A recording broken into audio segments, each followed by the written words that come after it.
Malapit sa puso ni Kong Danny A. Domingo ang sektor ng mga magsasaka dahil siya mismo ay nagmula sa isang pamilyang magsasaka.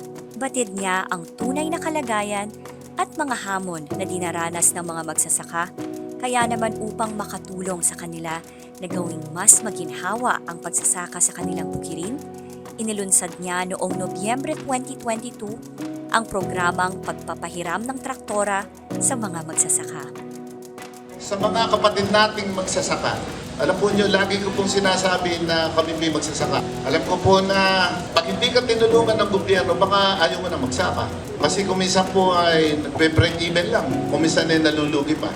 Yun po ang sinasabi na kailangan mayroong subsidiya ang gobyerno sa mga magsasaka. Eh sana po ay magtuloy-tuloy mo yung tulong ng pamahalaan sa bawat isang magsasaka.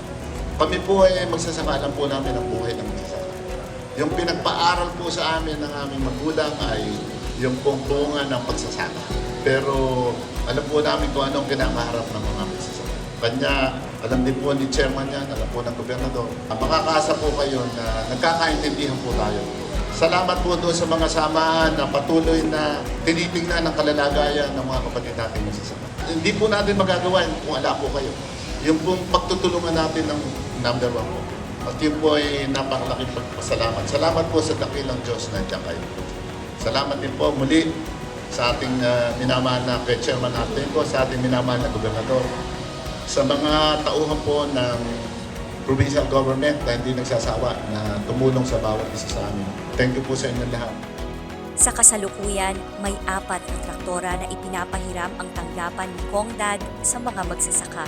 Para mapalakas ang programang ito, lumapit din si Kongdad sa Philippine Amusement and Gaming Corporation o PAGCOR sa pamumuno ni Chairman at Chief Executive Officer Alejandro H. Tenco para magkaroon ng karagdagang modernong kagamitan sa pagsasaka. Noong 18 ng Hulyo 2024, ipinagkaloob ni Chairman Tenco ang mga kagamitan sa pagsasaka na nagkakahalaga ng 10 milyong piso.